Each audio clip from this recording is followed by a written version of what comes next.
What is up, hooligans? This is Jay Hooligan.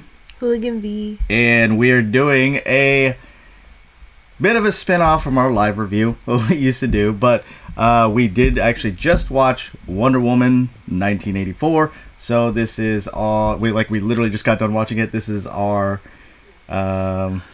spoiler-filled review. So, yes, be aware, there are spoilers ahead. Spoilers! It's warning you guys. It's been a while since we've done a review. Yes, it has been a very long time. We've been talking about this because there's so many different reviews out there that people love it, people hate it, people fell asleep in it. Yes, and we wanted to do our own analysis of that so we can bring that to you from a filmmaker's perspective. Alright, so how we do these, if you haven't read any of our reviews before, off of Film Jammer, is we give you the good, we give you the bad, and then we give you the ugly. And again, this is just our opinion about it. You may disagree, you may have a different opinion about it. Fine, absolutely great. Do your own review. So, let's get into it. Obviously, this is the sequel. This is the second Wonder Woman. Again, Wonder Woman 1 had a lot of weird political stuff going around about it. I enjoyed it. From what I remember from it. I like the period piece stuff. Yep, and that's one of my favorite types of films too, are period pieces. So it was great. I loved her leitmotif that they used. I guess I'll save that for later because that's later on the road. So for Wonder Woman 1984, the good. So what did you like about it? I like the style. It really came off as 80s. Mm-hmm. I like the story. I like the connection that, that both her and what's Chris Pine's character's name? I don't know. Flyboy. We'll call him Flyboy for now. Yeah. Well, you can really tell that their connection is there and what the relationship is like. I like the whole Pop-Tart thing. Yeah.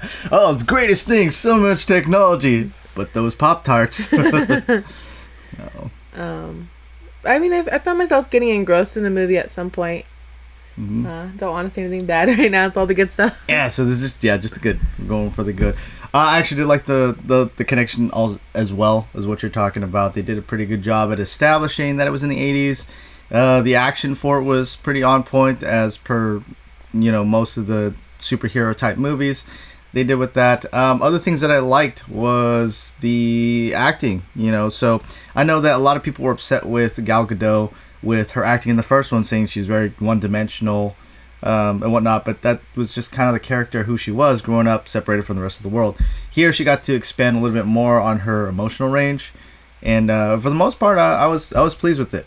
And then of course there's Pedro Pascal, which I thought, we're so used to watching him in The Mandalorian. What? The Mandalorian. He is the Mando. It's like, but he's just being able to see him. I know he's been in other stuff, but this is one of the first bigger films that we've seen him in. And I really like to see. What I really liked was watching his range and what he can do outside of portraying, like Mando, from voiceover primarily. So like Kristen Wiig too, though. I mean, Kristen Wiig, yeah, that was a big surprise on that. I towards the ending there, like she really stepped it up, Yep, and I get it how they were trying to portray her with it. Kristen Wiig, her character on there was great. You're used to seeing her like in Bridesmaids or what was the other one? Oh, Ghostbusters, kind of like that same sort of character. And what I liked about it was she did play that character. Like from Ghostbusters, like, oh man, this is like Ghostbusters all over again. Nerdy girl, oh hey. And like Bridesmaid all over again. She's like, but she wasn't that nerdy type of scientist sort of girl though. But I think because she has a certain way of saying things that comes off in even all her characters, Mm-hmm. Yeah, and so when she finally stepped out of that and she moved into her, into her arc and her negative change arc, I thought that was great. It was out of her element. It was something unexpected, and well done. She did great with it. Yes, and hopefully that gets more, gets her out of that, because I know a lot of actors, they get kind of caught into that typecast and then they can't break out. So great work on that, Kristen. This wig, I don't know. Okay, so what else? I like the suit. Oh, the gold suit? Costumes. Oh, yeah, the costumes did great. Yeah. Yes, costume department. A lot of people don't ever mention them, but they did fantastic. Not just for the 80s, but for the superheroes. They did a really good job with that.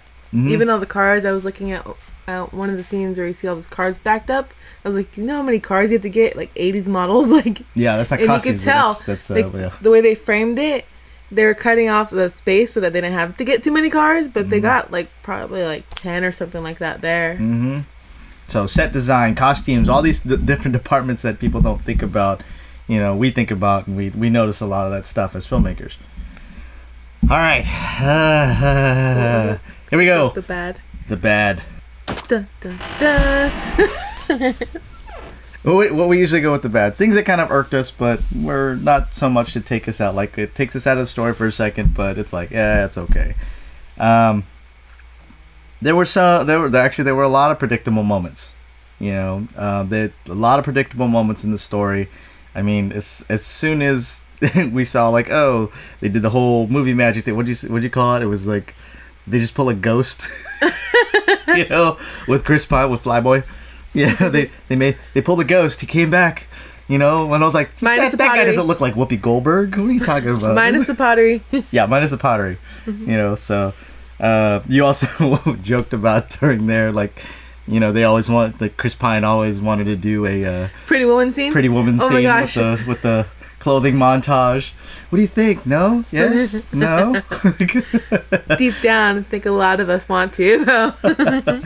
All right, but yeah, a lot of that stuff was very predictable. I already knew from the very beginning, like, as soon as it was established, like, oh, I get what they were trying to do.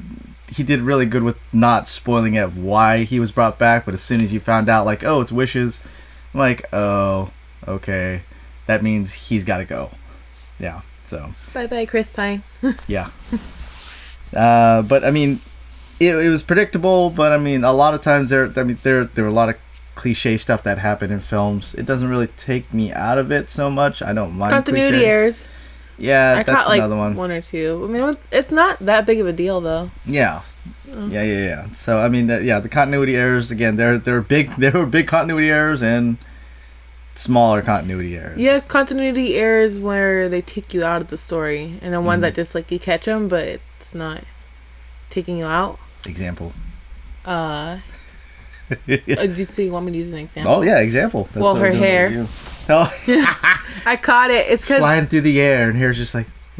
Oh, not that part. I was like, oh, come on. She's supposed to be falling and flying, and her hair just like very gently waving. Like, you need her hair more and her makeup. Okay, it's all on point.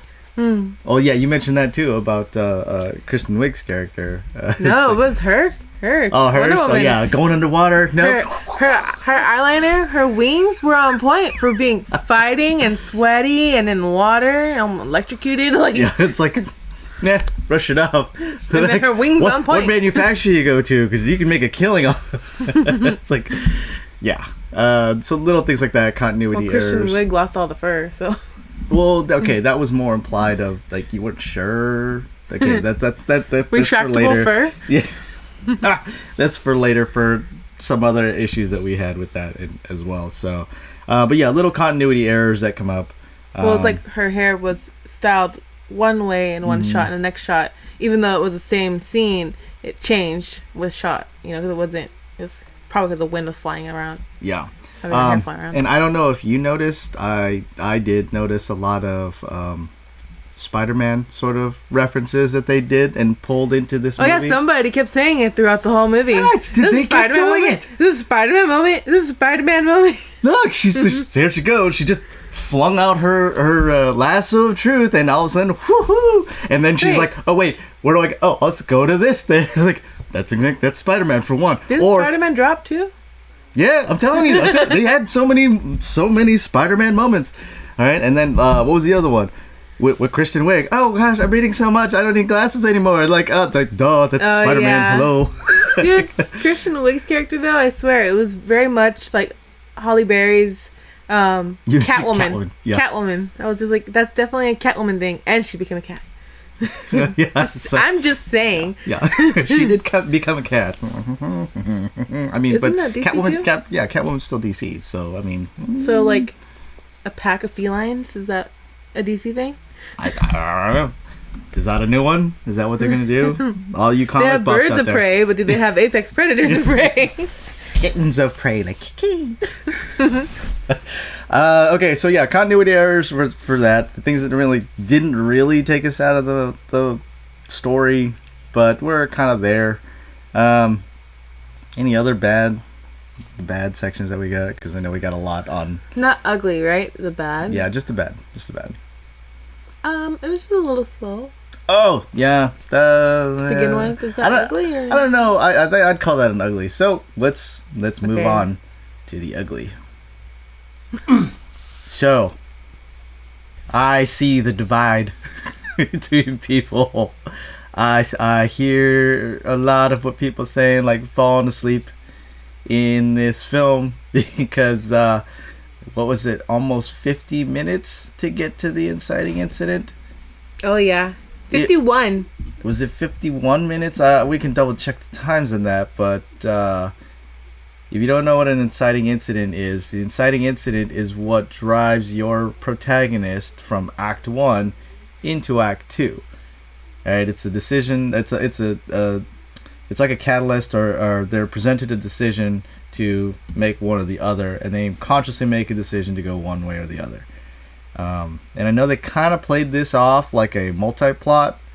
Well, there's so much establishing. Yeah, and it almost felt like so in horror films, there's been this weird trend the past couple years where most of the movie is all established. Like 2/3 of the movie is like, let's just establish. I think one of the main ones that comes to mind is like Hereditary. You know, I mean, the premise fantastic, but the execution for that, it's like, when is something gonna happen? And it's like, oh yeah, we'll make something happen, and then the rest of it, more setup, and it's like only a very, very few scary moments. I kind of felt like that way going into the first hour of Wonder Woman. I'm like, I get they're trying to establish a relationship. They did well with it, but it just felt so long. And when we just checked the time, and it was like, oh, this is like a very far into the story, and a lot of it could have been cut down to establish the same sort of relationship. So that was a big one. It started to pick up after, so like halfway through, after that whole all the setup and everything, and then they started to move into it, and then the flow was fine. But up until that point, it was like, oh, am I watching a series where they're trying to reestablish that? I forget what series they did that in. It was it was a Marvel one, and it was on Netflix. I forget what it was. And like Flash? the whole no, they didn't do that with Flash. Oh, Marvel. It was Marvel, right? yeah, they did that with one of the Marvel shows, and I was gonna say Nick Cage. It's Luke Cage. Luke Cage. Yeah, the whole first episode was all set up, and I'm like, dude, I'm just waiting for something to happen, and it's like you're watching this super long movie, and that whole first act was just episode 1. And I went to go complain about it, and someone's like, oh, because he's a powerful black man. I'm like, I don't care about any of that stuff. I care what the story is. And it took me out of it. I didn't finish it because it was like, oh, the rest of the series is going to be like this. I don't want to watch that. I'm not here to watch a 6-hour movie, and that's what it felt like, kind of watching the whole first hour of this feature film. So I get why they did it for that 2.5 hours with the different timelines in the beginning, but oh man, super long. That's another thing, like pacing. They want to establish these huge epics for it, but a lot of it didn't feel like it was necessary that they needed it. And I get the whole thing that happened with Batman versus Superman. I've mentioned this many times. The theatrical release, it was very wishy-washy, I guess you can say, with the that? Didn't we go see that? And we did the review on that too, and it was like I said, it was wishy-washy in the sense of like there was big jumps in character arcs, that happened when they started cutting it out. So I guess what I'm saying, it's like you got to find that balance between how much do you cut out but still establish that, and that's part of the art of filmmaking that you got. So from here, it just felt like it was too long, like it could have done without certain scenes, you know. Yeah, there were some funny moments, but again, it was like, this is a Wonder Woman superhero film. You know, you're expecting the action, and I get they're trying to humanize her more so you can be more empathetic and she can play off that character, but I want to say almost 40 minutes of that hour, that 50 could have been almost cut out. No, maybe like half of it. Maybe half. I could see half, yeah. Yeah, probably at least half of that could have been taken out. All right, so outside of that, are we going to get to the big one, or are we going to try to go along the storyline? You want to get to the big one? Well, I don't really know what else I had that was go really ahead. Yeah, ugly. That's fine. So you can go. Yeah. No, go ahead.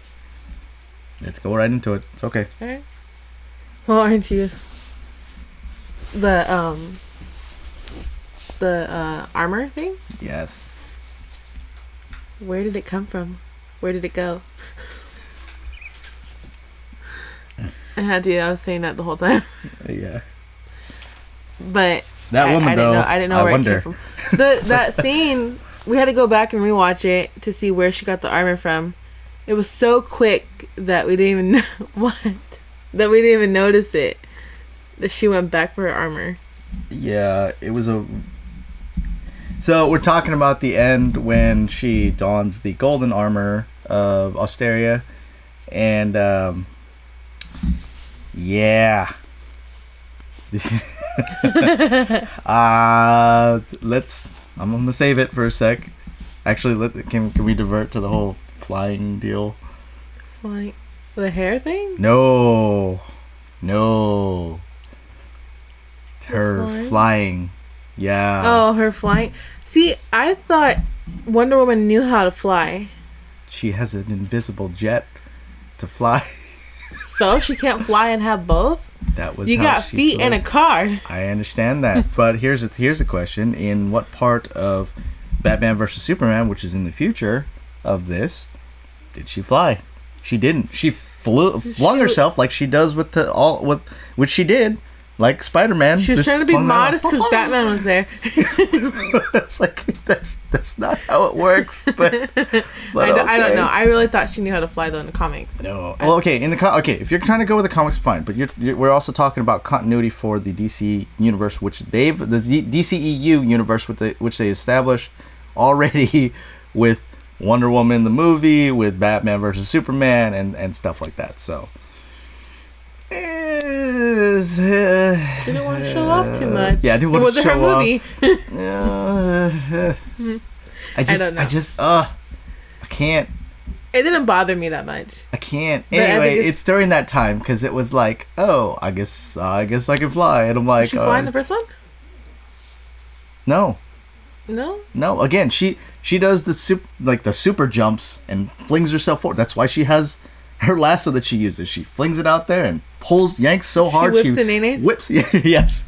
She whips so hard, she's gone. Right? So that's what they do. That's what she's always done in there. And it's badass to watch her do it.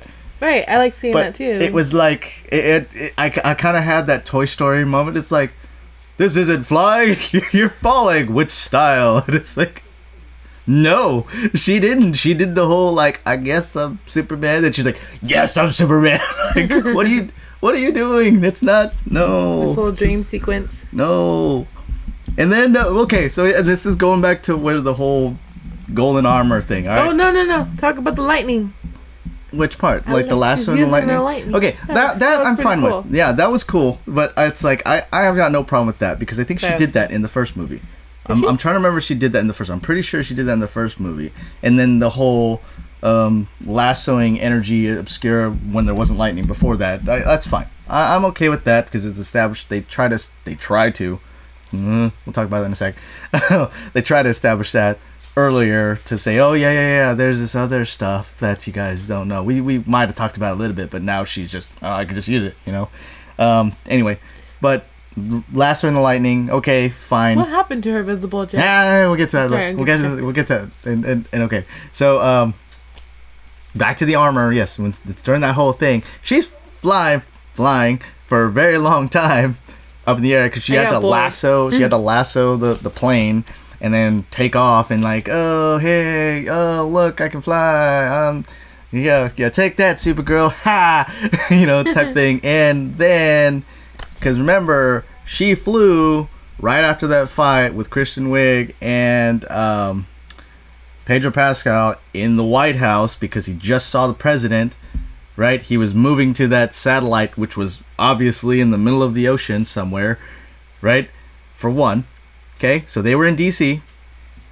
That whole ending sequence where she renounced her wish and took off, right? She took off. She was right there, and she pulled herself up, and she's upset, and then she's like, okay, I'm flying, and they're like, oh, I'm just gonna lasso that plane and take off somewhere else. You're assuming it's a commercial flight or something because it wasn't the plane. No, they were in a helicopter, I think. No, they were in a plane for Pedro Pascal and Kristen Wiig. Oh, they were in a plane, right, yeah. flying away. It wasn't their plane, so she wasn't following them.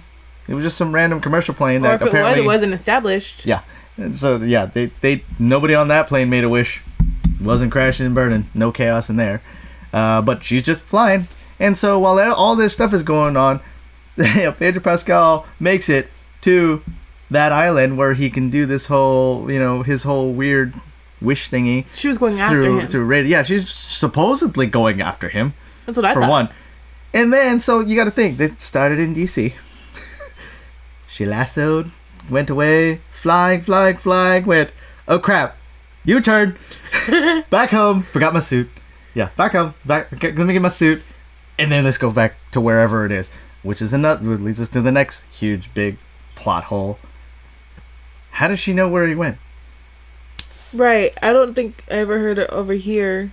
Nope. What had happened or what he wanted. Because they established it in the scene with the president. He's like, oh, where can I get... I need to go here. Yeah. Yep.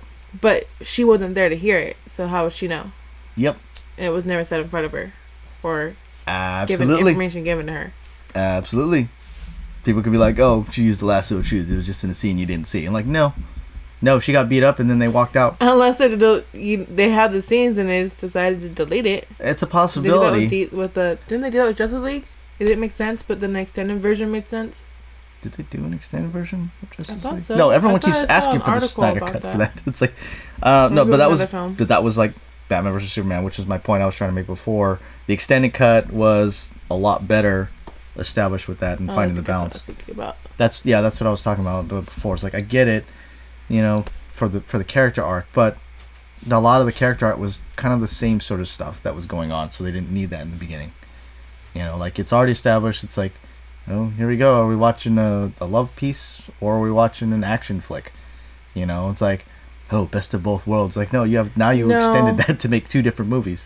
Yeah, it felt like two different movies. Yeah. Like I said, I like the character connection. It felt different. Yeah. From the rest of the movie. Okay, so back to what we were talking about though. With where did she even find out? How is she gonna find him? Because it's the only reason why they knew he was going to Cairo wasn't like she felt like the energy from that from the bracelet, which she didn't even understand was there to begin with, for one. So it's, again, she's not using some sort of mystical power. They literally found his itinerary in the trash, and then, oh yeah, that's where we're going, and oh wait, I saw him drive by, like just all happenstance sort of stuff. Yeah, so it didn't really make sense on how or when she found out, because she just lost Chris Pine. She just renounced her wish. And it's like, oh, I'm just going to take off. Let me have a flying sequence. It was very quick. Because that's like the, True Pit of Despair, right? Yeah. So that is the Pit of Despair. It was that you got on very there. Quick. Well, yeah, because she's supposed to be left without. But then again, her decision that she made to drive her into Act 3 was the U-turn suit, and that's all it was. Like, I'm at home, look at the monitors, and I'm just gonna fling that open, gold wing, and then it's like next scene, it's already at the final boss, which she had no idea where he was going. Maybe she just flew faster because now she had the wings. Okay, but where? All over the world? That's the plane I saw. That. All right, so that was a big one. That was like, what? That whole sequence right there. And then she gets to the island. And supposed to have this big badass fight with Kristen Wiig, which there were some cool parts to it. But like that was a big one, like very predictable. Oh, and I even said it out loud. It's like if they electrocute her to beat her, I'm gonna be very pissed off. And then she's gonna fall in the water. Yeah, and then she didn't even get electrocuted either. She's like, nope, take it. She's like, I got your powers. That's like you going in your cat. You want to suffer, like, I want to kill this cat. I'm gonna go put it in the water and electrocute her. Like, I'm gonna drown him with it. Like, take it. I'm just gonna take that. But the cat's gonna be dead eventually. Like, oh, that's what it's like. It's like, oh, you didn't feel any of that? Right. Like if you got superpowers and she had your powers, like, wouldn't that not affect her? It's like, well, she didn't die. Doesn't matter. Maybe the suit, like, yeah, reflects it or something. Yeah, I don't know. And then the whole thing of her like, let me just block. I got the wings. I'm gonna do it like what Asteria did, and I'm just gonna block it. And I'm like, dude, your armors are. We're gonna be badass, and then they're just like a little barricade. That's torn to pieces. And then it's like that whole thing, like, I'm not gonna fight. I'm just gonna let you tear it apart because I got nothing to do. Like, dude, what? This is not Wonder Woman. She kicks ass. Like, why are you not kicking her ass? Wonder Woman waits. Yeah, she was like, no, this isn't a rope-a-dope. She's literally tearing your wings apart. And then, what'd you say? Then she dropped the wings like, I meant to do that. Like, no, that's not how it works. The wings were for Flashy. Yeah. So now all wings are all gone, and you played this whole thing like, yes, they had wings. It was such a big thing, and they're like, nope, they just. When she was showing Chris Pine, I thought the wings were going to be a big part of that, you know, because they were such a huge shield, and with the way they played that scene, you know, it seemed like that helped take on the world, you know. You know what it was like? It was like, hand me the lightsaber. It's like, no, I don't need that crap. It's like, whatever. Wings! Look at her, it's so badass! And whoosh, I don't need that crap. Like, I'm ready to fight now. I had to make a U-turn, go back home, so I forgot my cell phone, and then I had to go back. And, I'm not going to use it. It's like, because I don't catch signal out here, so no more wings. No. Like, You good? Mostly. All right, another big faux pas that we were talking about here is before with the whole Obscura Energy that she was talking about, and it was super, super weird, where it's like, oh yeah, by the way, radar, they're about to take off. Her and Chris Pine were about to take off, in the plane, and go, oh yeah, dude, I totally forgot they got radar, they can track us even in the cloud cover and whatnot. And he's like, what? I'll explain it later. And then all of a sudden she's like, oh yeah, how we hid our land before. My father did this, and I'm trying to access it, and I only did it once. But I lost my mug. It was that funny little joke. But there, plane gone forever. Right. Yeah. There was no tension building. They could have tension built that. Yeah, they could have, but it was more the fact of it was a throwaway. It was a throwaway moment, like, oh, hey, yeah, by the way, we got an invisible jet. Boom, it's done. By the way, forget about, we're never going back to this ever again. Right. I never knew what happened to that jet afterwards. Yeah, it was a throw. What were they using it for again? Going where? To go to Cairo.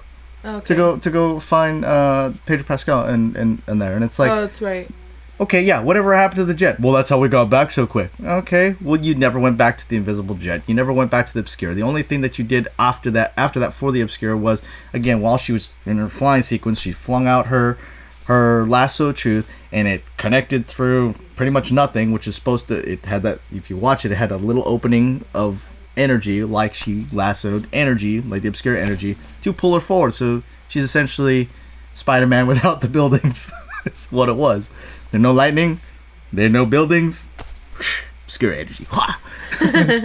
Which, okay, I can suspend my belief because that's who she is, but it just seems like the whole energy thing to make things disappear, and it's some abstract energy that she can just do whatever she wants to make things invisible and grab hold of and whatnot. Again, it was more of a throwaway, and that really irks me because of how much establishment that they've had for so many other aspects of her powers and her backstory and whatnot.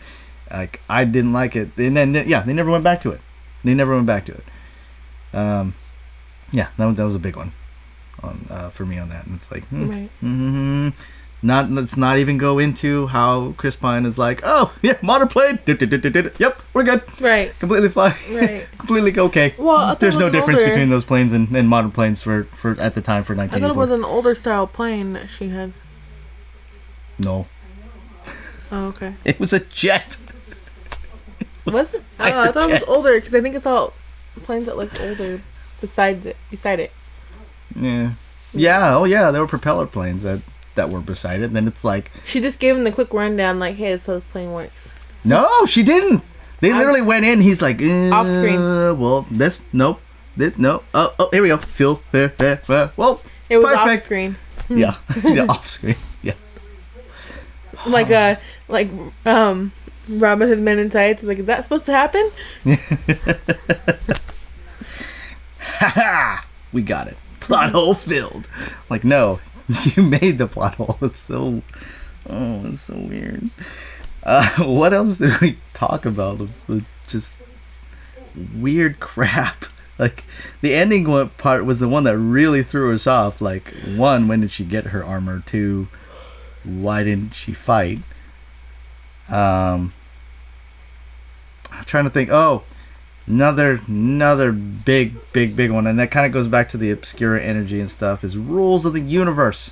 I get that they're trying to do this whole wish thing, and all you gotta just say is, I retract my wish, and all of a sudden it's gone. But there were so many rules that seem to have been broken Right. in establishing that. It's like, what? He couldn't make wishes more than once, right, per person? Correct. But then Christian Wiig, and I swear somebody else, he made double wishes. Okay, so that was one thing that might have been misinterpreted, and it was like, oh, she made that wish her initial wish, and when he's directing it, because the whole idea is he makes a wish, and then then he actually forms what he takes from them. You make this wish, I grant your wish, so I can take whatever I choose from you. So that's why he's like, send me your life force, give her. And it was very subtle. It wasn't really highlighted. Give her. They even try to cut to her. Give her all your rage. But I don't know how that would have transformed her unless he was granting her a wish. Right, I don't know. You know, because just feeling with rage, it's like rage machine. Like, that doesn't change you. And like, it's like the Hulk without the gamma radiation. Like, oh, I'm full of rage. Yeah. But he's just a normal dude, just like, trash can. It doesn't make any sense. You know, so yeah, it was really weird to understand like how he can direct that, because it was supposed to be he takes something from them, but it didn't. It was all of a sudden it's like, no, I'm going to redirect that to her now, you know. And I know it was what threw us off, which I'm imagining threw a lot of people off, is when he's like, oh, I'm feeling generous, I'll grant you a second wish, right? And it's like, okay, but he's more just saying that. Right. Let's not forget with the whole the other big plot hole. I mean, I get what they were trying to do with the satellites and whatnot. You mean they're touching every person? Like, that's right. I thought he had to be touching them. Oh man, yes. So I'm actually touching every person, like through broadcast waves. That doesn't even make sense how that works, you know. So if that's the case, you can just reach out into the waves of the radiation that's already everywhere in the universe. in the air and already everywhere. It's like, I'm trying to remember. Did he wish for being more powerful and stuff like that with the president? He wished for power over people, right? He wished to have his influence, which was, it's like, okay, I get what he's saying. Like, he wanted all his power and influence with it. The other part of the big part of the breaking of the rules of the universe, which are trying to establish, is the rescinding of wishes. Yeah, she's talking to everybody, which I don't know how she's talking to everybody since she destroyed the camera. Yeah, I didn't know that she was talking to the world. I thought she was talking to him. Yeah, I don't know how she's talking to the world. I didn't even in all the chaos, that. Quietly. No, right. But I get that that's art, film art, whatever. But I didn't even know that the world was listening to her. But that's fine. That was supposed to be the reveal. I'm okay with that being the reveal. The biggest thing that what I have the biggest problem with is once they started to rescind. Now, when she was the first one to retract her wish, and you can tell, and I knew it was going to happen because there were the two visual scars on her from where she got beat up by Kristen Wiig and where she got shot at, and it's like, oh nope, it's going to disappear. Sure enough, like that, her wounds disappeared. They try to establish that, going, oh, so we destroy him, and we take it away, then all the stuff goes back to normal. Okay? But then they have these weird sequences like, Russia just launched these nukes at us, which wasn't part of was not part of the wish. Because remember, that was the U.S. That was the U.S. president who wanted more nukes, so then they can establish like power. If we had more nukes just in place and ready to go, then they'll have to listen to us. And so that was a response by Russia to go, oh, they're arming themselves, so we're just going to send them over. So that's not part of the wish. The U.S. having it that Russia was supposedly detecting was popping up everywhere. It looks like we're ready to fire. So when the nuke went over there, and it's like, oh yeah, let me just disappear, right? Or blow up. Excuse me, it didn't even disappear; it blew up. And I think you mentioned too, it's like, oh, only some of the chaos went away. So how does that even work? Either it completely rescinded everything, or it didn't. Right. It just seemed like, well, we're gonna rescind it for just to move the story forward and have a happy ending. Like, that doesn't. Kind of just all over the place. It seems, again, it makes it seem more wishy-washy. It's almost like a Deus Ex Machina, where it's like, some or some omnipotent power just goes, just kidding, everything's back to normal. And then it's like, oh, just kidding, we're only half snap. It's like, right. It doesn't. And again, which parts were it? Because if it was only the direct links to the people that made the wishes, then the nukes would have been sent over anyway. It wouldn't have blown up because the reaction was still there. People already knew. And that's the thing. Did everybody know about all this? Then nobody's questioning, like, oh, this is so weird, And then how does that run into or play into Batman versus Superman, where it's like, people don't know, the world doesn't know that superheroes exist, and yet they've just been through this whole weird wishmaster sort of deal, and nope, just back to normal. This is nothing. We're cool. We're fine. You're fine. You're fine. We're fine. We're fine. Everybody's fine here. How are you? It's just no. Yeah. And this is why we get upset, or at least I get upset. A lot with this is rules of the universe. When you establish the rules of a universe, and I think, what do we talk about? Oh, when I did a review for, was it The Force Awakens, and I don't know if I did one for The Last Jedi. It was the last trilogy for Star Wars, and they started breaking some of their own rules of the universe that were already established in the franchise. Like, I've got no problem trying to say, hey, there's a different variation of it that you're doing, but if you're gonna just completely break it, and then you didn't even try to go, en route of, oh, this is the multiverse, and we're doing different timelines, and they're broken and they're not connected, so we can do it, and like Star Trek and Chris Pine and the other Star Trek movies, like, these are alternate timelines, so we can do whatever the hell we want with it. It's not. You didn't even try to do it that way, so that's one of the big problems with it. When you establish something like that, it's like follow through with it. Otherwise, it seems like, it doesn't really make sense story wise. But I think that's everything. Yeah. Clear the air. So yes, that's our Hooligan review of Wonder Woman 1984. Hopefully, you can get a little glimpse on how we go over stuff as filmmakers, not just filmmakers but storytellers, and where our analyses come from and why. Again, I still, for the most part, enjoyed the movie. Once it started to pick up after that whole first hour. Again, there's nothing wrong with the first hour. It's just like that. You go in expecting. That's like going into a movie expecting it's a love story, then all of a sudden it's a horror film. You have a certain expectation from a superhero film, and if you're trying to break that, don't just throw it all at the beginning and then whatever, throw it away for the rest of the stuff, right? You gotta integrate them both throughout if you're trying to do a multi-genre. Otherwise, just tell two stories.